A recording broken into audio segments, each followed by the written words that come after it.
Hey there, lifter uppers. I'm Deb Krier, the co host of Cancer and Comedy, where our mission is to heal cancer impacted people through hope and humor, something we like to call turning the grim into a grin. Well, today on Cancer and Comedy, Dr. Brad and I are going to be talking about living a full life and finishing strong. So now here is the host of Cancer and Comedy, Dr. Brad Miller. Hey, Deb, good to be with you and all of our lifter-uppers, people who have decided in their own life, no matter what has happened to them, whether they're cancer diagnosis or some other adversity, that we're just not going to let that stop us. We're going to go on and live a full life and finish strong, whatever the circumstances are. And that is the overall theme of what we're about here in Cancer and Comedy, which is to do just that by living a full life and finishing strong, and doing so with a bit of hope and humor about how we do it makes a difference as well. And so that's what we like to do. We like to talk about this and turn into grim into a grin and have a fulfilled, happy life, living a delighted life to the very end, whatever that means for you. And that's why we are developing a community of like-minded people here at Cancer and Comedy. And we would love for you to join our community.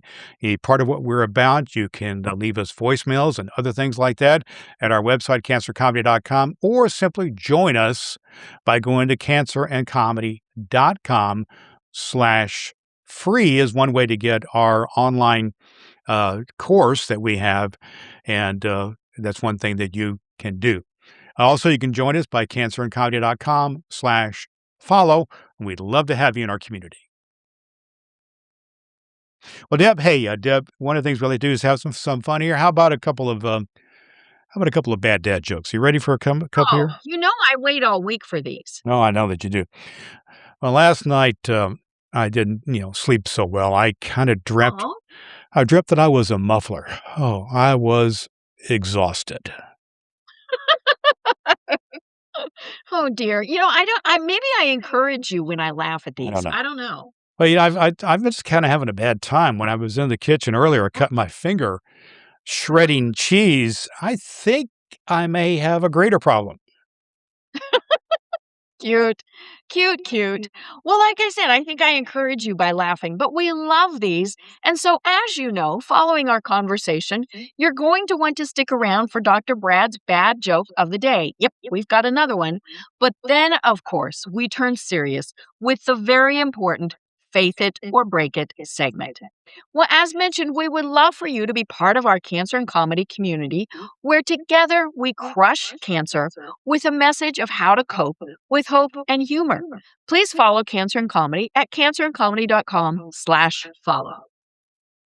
Well, Deb, today I just want to share kind of some special thoughts and memories about a good friend of mine. Now, you and I are friends. We've known each other for a little more than 3 years, and we share life together, not only here on our podcast episode, but we talk about other things in our life. I know that you love dogs, and you and your husband like to travel and do other things in life. And we were talking about how you care for friends in your life, and you have heard about some of my family, my wife, and my kids and grandkids, and we share life together, and that's been a good thing about you and I and our friendship.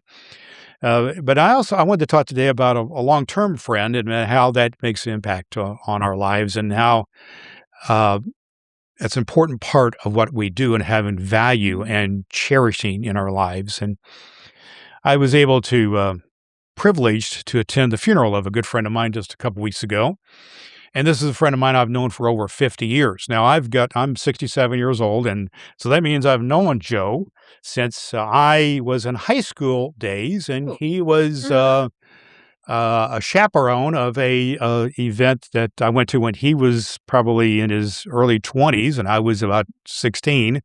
And he was a chaperone of a trip that I took and he took to New York City and Washington, D.C. to study the issues of world hunger. And so I got to know him back then in that era when I was in high school. And he and I served in ministry together for all these years together. And we, for well over 50 years. And he is a good friend of mine. And we did many projects together. We served in the same community for many years as pastors of neighboring churches. We shared staff people You know, we had a youth pastor who served both of our churches, for instance. We did many things together as churches, you know, various worship events and social events and things of that nature as churches. And he and I got together socially from time to time. He also was a local real estate agent, and he actually sold me the house that I live in right now. So Debbie and I are really indebted to him for the house she and I have lived in for quite a few years now. He sold us this house. And I've interviewed him on my podcast, other podcasts that I've done, and things like that. And he just a really great friend. And we traveled. One of the more memorable things we did about 7 or 8 years ago, we traveled to the country of Colombia together to do a mission project in some the barrios and some of the really difficult places in the country of Colombia. And we got to travel and spend some time together and serving in some challenging circumstances Mhm. among the poor folks in the country of Colombia. So I got to know him very well. Good friend of mine. And a couple of years ago, he lost his wife after a long, extended illness, and we were, shared life together in that process. And then about a year or so ago, his health started to go south, and he's been in hospice care for the last year or so. And of course, I've seen his kind of decline in that area, and that's been kind of sad to see. But what I wanted to share with our cancer comedy community is that one of the things that Joe brought to my life is just his thrill about living life, always had a smile on his face, some silly joke, laughter in his voice, and he would always encourage you. Now, so he and I both went through some discouraging times in our ministry and life together, and he, lost his wife, and we went through some things together with that. He helped me through my cancer situation a few Mhm. years ago, and but he always, really positive, uplifting guy, energy guy. And so, what I wanted to share though, is at his funeral service that we had a few weeks ago, there were some really lessons that I learned there, and I wanted to share with our cancer and comedy audience.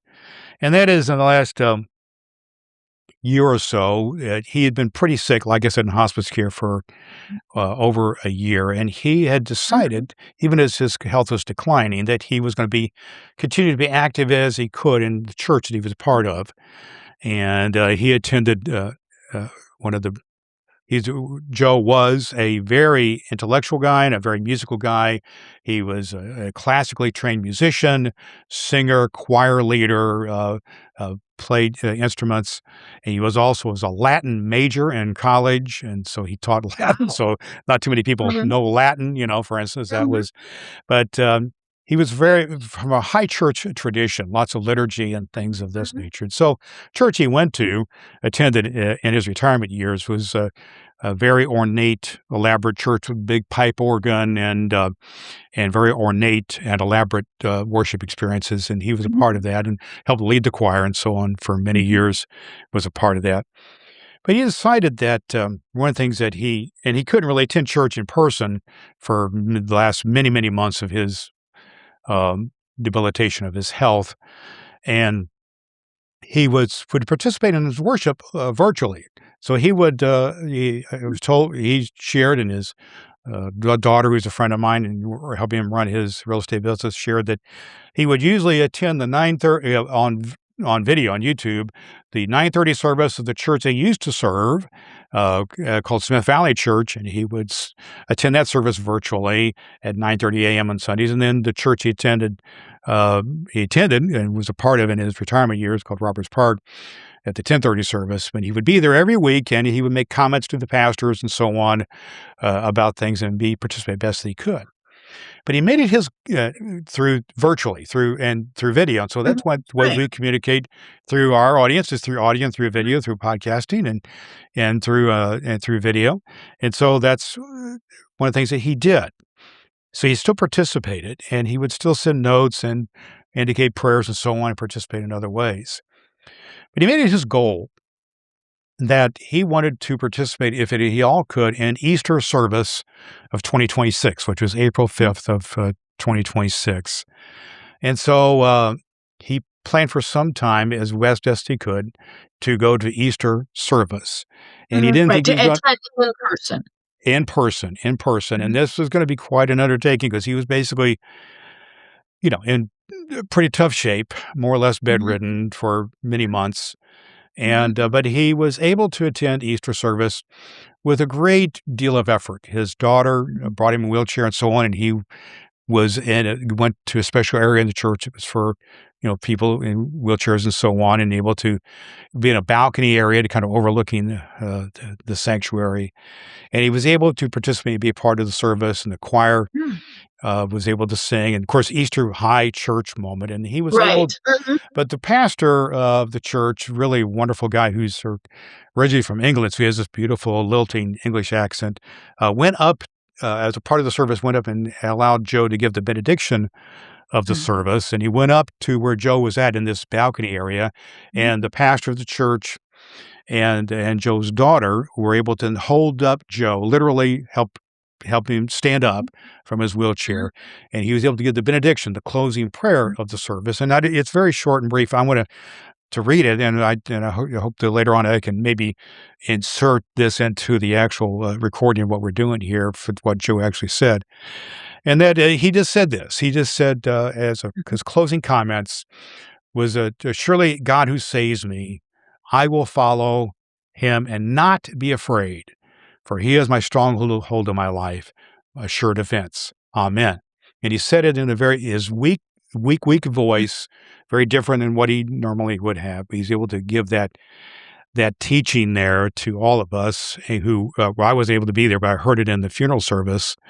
Was shared. That was shared, and in the funeral service, it was indicated that, this was a really important moment. And for Joe, this was what he was looking forward to. And Mhm. indeed, it came to pass that that was on April 5th of 2026, and then he passed away on April 25th, just 20 days later, is when he passed away. So one of the last acts he was able to do was to participate in something that he loved Mhm. to do, and Mhm. to was able to participate in that way and to share a good word, and a word that I thought was important, and that was shared at Mhm. his funeral service. And there was a lot of people sharing how much he meant to them. And the other, so that was shared at the funeral service. But the other part about the funeral service, which was so memorable to me, is that Joe had planned out the entire service, Of every course. song, and he had rewritten part of the lyrics of some of the hymns that we sang. He'd written There was some very other writings that he had done. A part of it, he had written the entire service, picked up the songs. The choir sang a song that he loved, and there was very elaborate liturgy that was a part of the service. And the pastor said, as a part of the service, that he had written very detailed.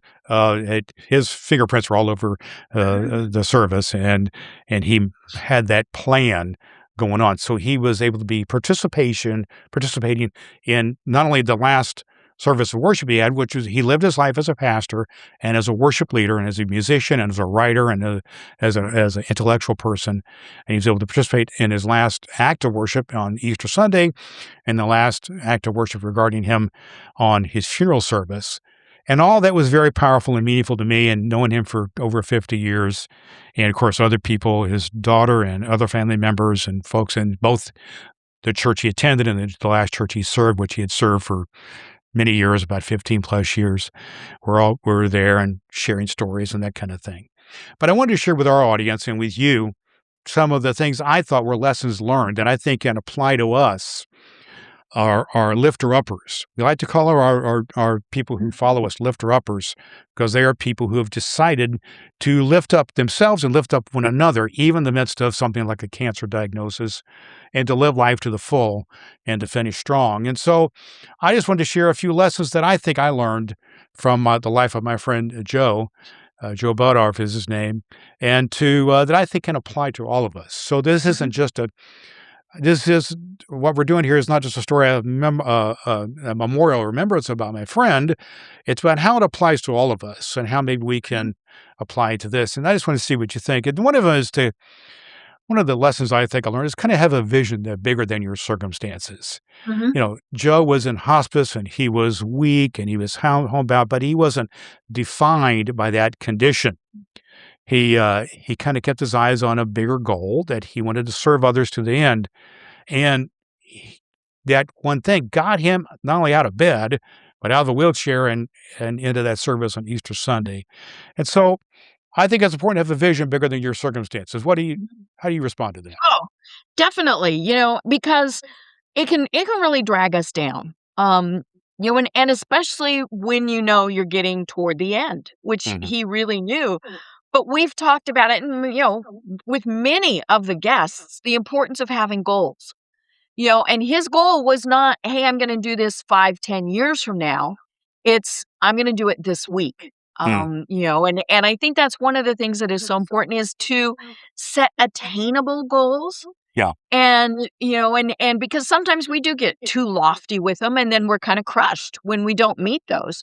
But he knew what he could do, and he made that his goal, and obviously, he communicated that with the people who, cared about him, and they were gonna help him make it, attainable also, and I just love that his really last big thing was to give back to others. Indeed, indeed, and I think you touched on a very important point there, Deb, and I think it's another point I really want our lifter uppers to hear. To set if you're going to set a goal, set a meaningful goal that you can do something about.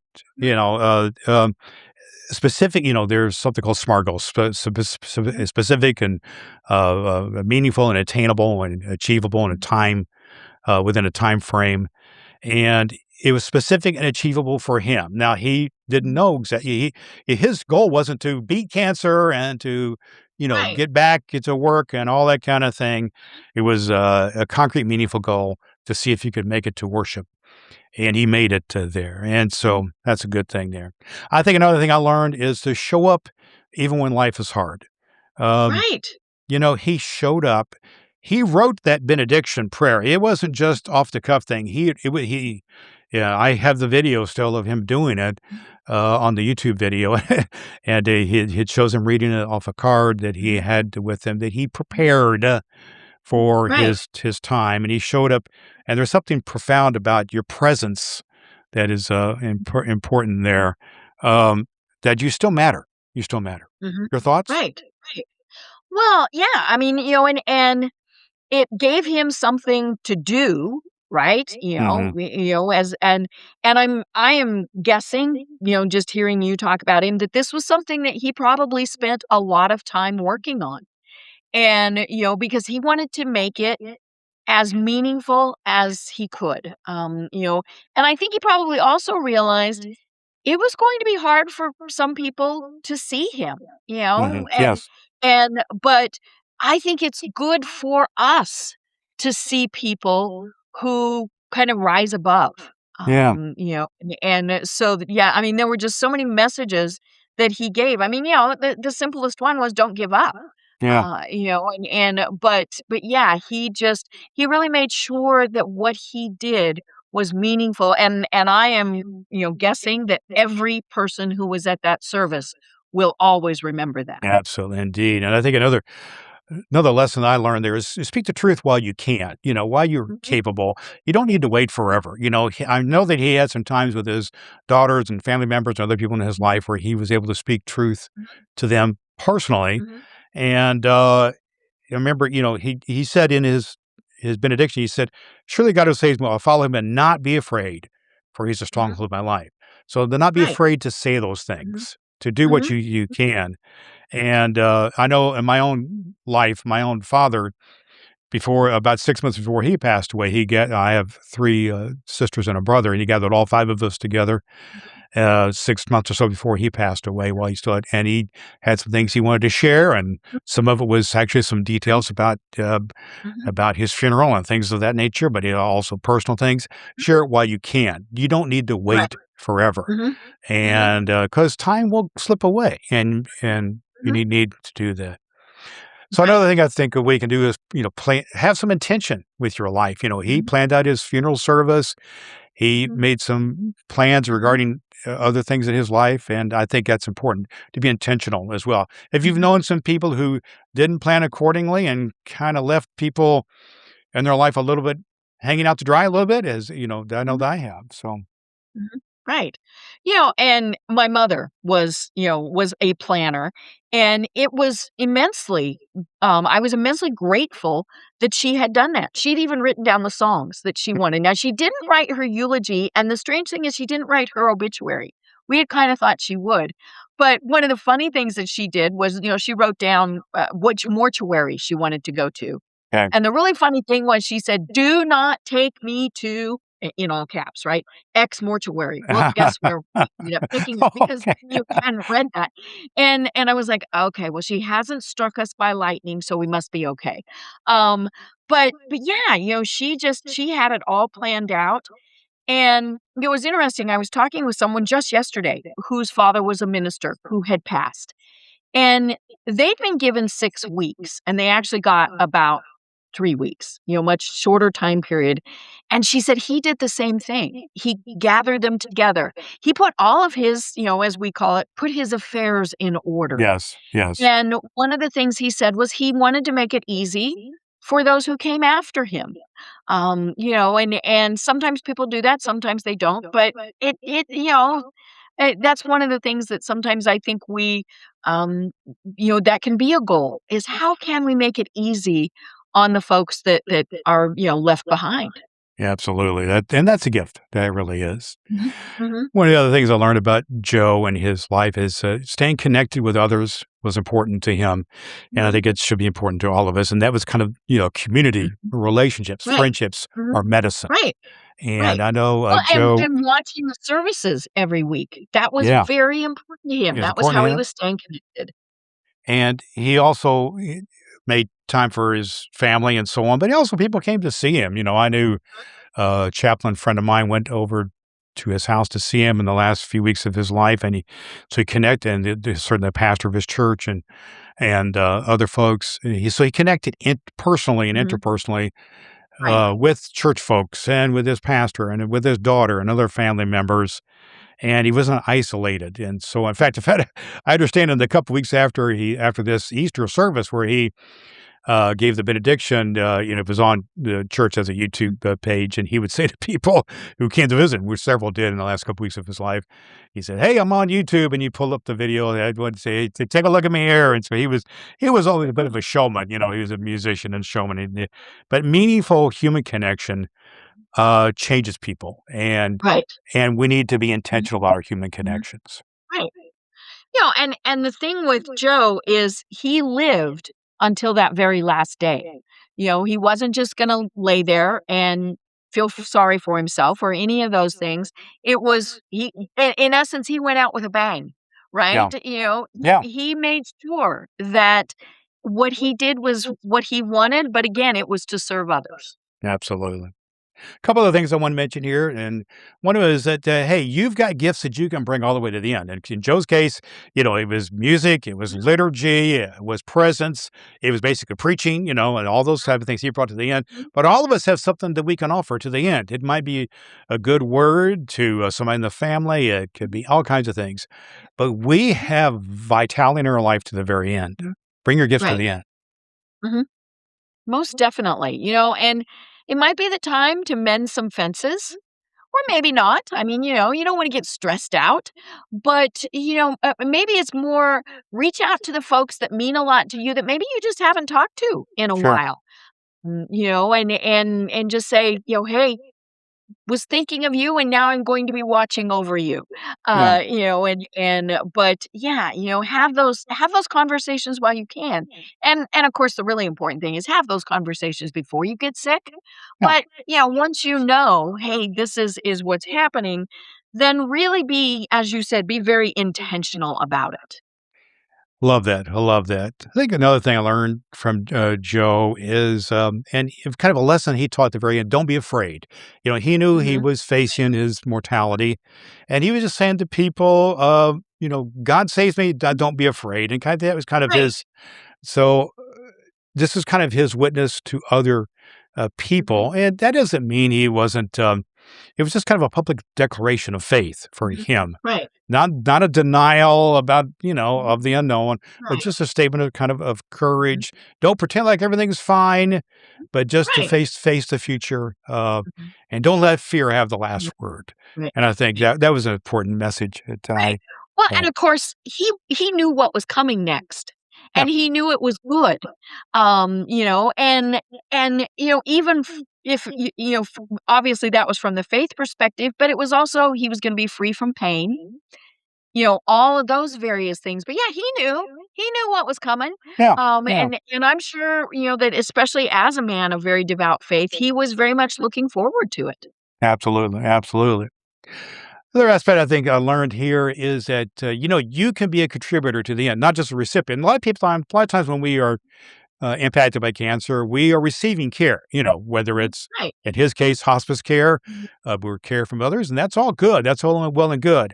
But you can always give something back, be a contributor to others Mhm, in some way. Now, just think about what can I give to others today, whatever mhm, it is. And in mhm. his case, it was being a good friend and writing, music and liturgy and things like that.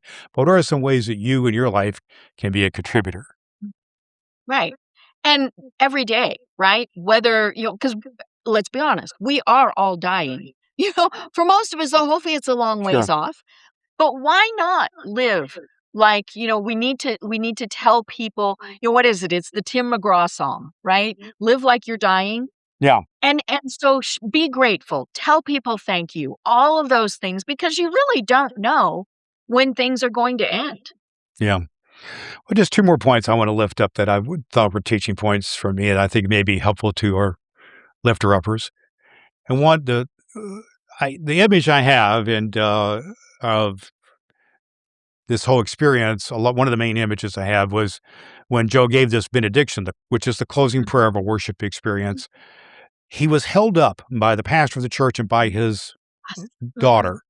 They literally mhm. held him up, and there are times when we just need to let others hold us up. And Right, I just right. think, and there's something really beautiful and familial about that, that is Mhm, really that we are weak, but we are strong together. mhm. And Yes. I love that because he was able Mhm, to still make a contribution mhm, supported by others around him. And I think we don't have to do all this stuff alone. We can be lifted up by others. And I mhm, think when we say that we are lifter uppers here in our community, we mean that, mhm, don't we? We want to lift up one another in our mhm. community. So, Right. And it is hard to ask for help. We wanna be independent. We don't wanna bother people. And I tell folks, sometimes the strongest thing you can do is to ask for help. And I'm sure that the pastor and his daughter, they got as much out of being able to help him as he did being able to have indeed. that help. Indeed, indeed. But one last thing I just want to leave our lifter uppers with, and that is, finish strong. That your last chapter can be a strong chapter of Mhm. your life. Right. I read a book several years ago called Final Gifts, and it was basically about some of the last words that sometimes famous people, but other ordinary people, either the last words or last acts that people did Mhm. before they passed away and how that's kind of a memorable thing. I know my own dad, not long before he passed away, he said to me, everybody has a path to live. Some people have a long path, a strong path, but follow your own path." And that's one of the things that Mhm. he said to me. I always will remember that. Right. In Joe's case, he gave his benediction and so on. But let your last chapter be a memorable and be a powerful one, and know that your life has value to the very Mhm. end. Finish strong. Right. Mhm. Right. And live it on your terms. I'm sure that, people told him, "Oh, no, you can't do that. You can't, no." And he went and, got dressed and away he went. Yeah. But yeah, it's you need to live on your terms.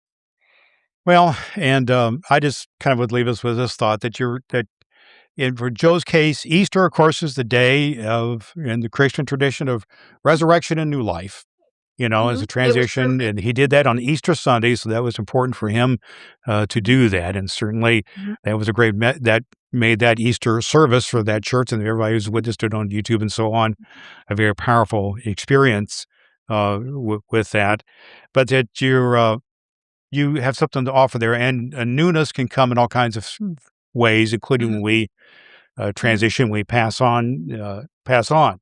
So in his case, his final chapter wasn't an epilogue, kind of a look back only, but it was a climax. It mhm. was the ultimate Right, climax of his life, right. and I love that. And I just love that for our lifter uppers that we can learn lessons.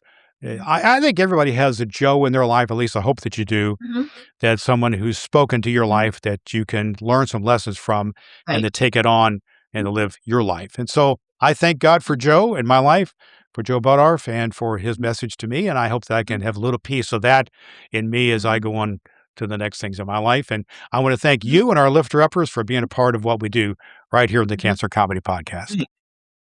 You know, it is my tradition always when I have guests and senior clergy with me to invite them to bring our service to a conclusion. It is an absolute joy to have Reverend Joe Bottorf with us.